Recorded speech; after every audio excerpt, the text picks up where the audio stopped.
अस्सलाम वालेकुम, hope you are doing well. तो ताज़ा तरीन खबरों से आप लोगों को आगाह करते चलें। जैसा कि आप लोग जानते हैं, आज फेडरल बोर्ड की 61वीं ई कचहरी समरी थी, जिसके अंदर काफ़ी सारे स्टूडेंट के सवालात थे और इन सवालात के जवाबात जो हैं वो चेयरमैन साहब ने डायरेक्टली डिस्कस किए हैं। तो वो सवालात कौन से हैं और जवाबात कौन से हैं और क्या न्यू अपडेट्स हैं, कंप्लीटली आप लोगों को इसी ई कचहरी समरी के अंदर बता दिया जाएगा। तो वीडियो को लाज़मी अंत तक देखिएगा और इसी तरह के लेटेस्ट अपडेट के लिए चैनल को भी लाज़मी सब्सक्राइब कर लीजिएगा, ताकि आप लोगों को latest update about federal board मिलता रहेगा। तो फर्स्ट ऑफ ऑल, तो इस ई कचहरी के अंदर आप लोग ग्रामर सब्जेक्ट के हवाले से कंप्लीटली गाइडलाइंस दी गई है कि आप लोगों के जो ग्रामर सब्जेक्ट है, इंग्लिश, उर्दू है, वो आप लोगों के सिलेबस में से ही आते हैं।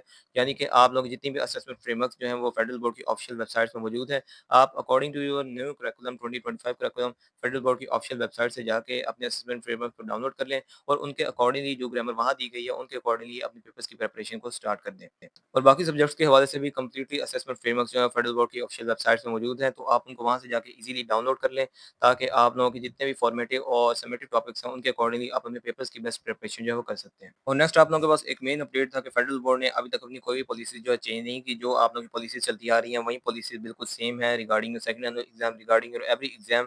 और 2025 का जो अभी करिकुलम चल रहा है, जो इसके अंदर पॉलिसी चल रही है, वो आप लोगों की अगले साल भी अप्लाई ऐसे ही होंगी अनटिल फेडरल बोर्ड अगर कोई भी अपनी पॉलिसी चेंज नहीं करता, तो आप लोगों की तब तक जितनी भी पॉलिसीज़ हैं, वो ऐसी ही रहेंगी। कोई अभी तक चेंजिंग जो है नहीं होगी। कोई भी चेंजिंग की जाएगी तो फेडरल बोर्ड ऑफिशियल आप लोगों को कंप्लीटली गाइडलाइन कर देगा। और एक मेन अपडेट था कि फेडरल बोर्ड के तर्जुमातुल कुरान और इस्लामियत के जितने भी फ्रेमवर्क्स हैं, बड़े खूबसूरत अंदाज के रेडी करके फेडरल बोर्ड की ऑफिशियल वेबसाइट पे अवेलेबल किए गए हैं। तो आप उनको वहाँ से जाके इजीली डाउनलोड करके अपनी प्रिपरेशन को जो है कर सकते हैं। नेक्स्ट क्लास 9 और क्लास 11 के स्टूडेंट जो कि अब क्लास 10th और क्लास 12th के अंदर हैं, उन्होंने उनका जो पीबीए है वो उन्होंने पीछे ये नहीं दिया था, तो इस साल उनका जो पीबीए है वो कंप्लीटली कंप्लीट होगा, यानी कि कंबाइन होगा। उनको कंबाइन पीबीए जो है वो अटेम्प्ट करना पड़ेगा। लेकिन इसके अलावा जितने भी सप्लीमेंट्री स्टूडेंट्स थे, जो कि पिछले सालों से एक उनका और कोर्स जो है चलता आ रहा है, तो उनके अकॉर्डिंगली जितने भी अगर किसी ने इंप्रूव मार्क्स करने हैं या फिर सप्लीमेंट्री एग्जाम देने हैं, तो उनका जो पीबीए होगा वो अलग ही होगा। उनको कंबाइन कंपोजिट जो पीबीए है वो देने की ज़रूरत नहीं है। और एक मेन अपडेट था, फेडरल बोर्ड ने कोई भी मार्क्स काटने की कोई भी पॉलिसी नहीं रखी। तो आप अपने एग्जाम्स के अंदर अगर आप बेस्ट प्रिपरेशन करके आप फेडरल बोर्ड के जितने भी उनके अकॉर्डिंग टू फेडरल बोर्ड आप अपने पेपर्स को अगर अटेम्प्ट करें, तो आप इजीली उसके फुल मार्क्स जो है अटेन कर सकते हैं। कोई भी ऐसी रूल या पॉलिसी नहीं है जिसके अंदर फेडरल बोर्ड ने रखा हो कि आप लोगों के मार्क्स जो डिडक्ट कर लिए जाएंगे। तो इसी वजह से अगर आप लोग अपने पेपर्स के अंदर फेडरल बोर्ड के अकॉर्डिंगली अपना पेपर अटेम्प्ट करते हैं, तो आप लोग उसके अंदर कंप्लीट मार्क्स ही दिए जाते हैं। नेक्स्ट आप लोगों का एक मेन अपडेट था कि फेडरल बोर्ड की टॉपर कॉपीज को अपलोड नहीं किया जाता। तो फेडरल बोर्ड की तरफ से यही इंस्ट्रक्शन अभी तक इस के अंदर दी गई हैं कि टॉपर कॉपीज जो है वो कोशिश की जाएगी कि उनको अपलोड कर दिया जाए। नेक्स्ट आप लोगों का एक मेन अपडेट है पेपर्स के हवाले से। अगर आप अपने पेपर्स के अंदर ब्लैक मार्कर को यूज़ करते हैं, तो स्कैनिंग प्रोसेस के अंदर काफ़ी ज़्यादा डिफिकल्टी आती है, जिसकी वजह से कंप्लीट स्कैन ना हो, ब्लर आ जाए, कोई भी डिफिकल्टी पेश आ जाए, तो आप लोग ज़ाहिर-सी बात है उसके मार्क्स डिडक्ट होने के चांसेस ज़्यादा हो जाते हैं। सो दैट्स व्हाई आप इसको अवॉइड करें। लेकिन फेडरल बोर्ड की तरफ से कोई भी इसकी तरह का रूल नहीं बनाएगा कि आप लोग इसको यूज़ बिल्कुल नहीं कर सकते। आप लोग यूज़ कर सकते हैं, बट इसको आप अवॉइड किया करें, क्योंकि इसके अंदर स्कैनिंग प्रोसेस के अंदर डिफिकल्टी आती है, जिसकी वजह से आपके मार्क्स डिडक्ट होने के चांसेस ज़्यादा हो जाते हैं। नेक्स्ट आप लोगों का एक मेन अपडेट है रिगार्डिंग तर्जुमा कुरान पेपर, इस्लामिक पेपर के इनको उर्दू में ही कन्वर्ट किया जाएगा या फिर इंग्लिश में भी अवेलेबल होंगे।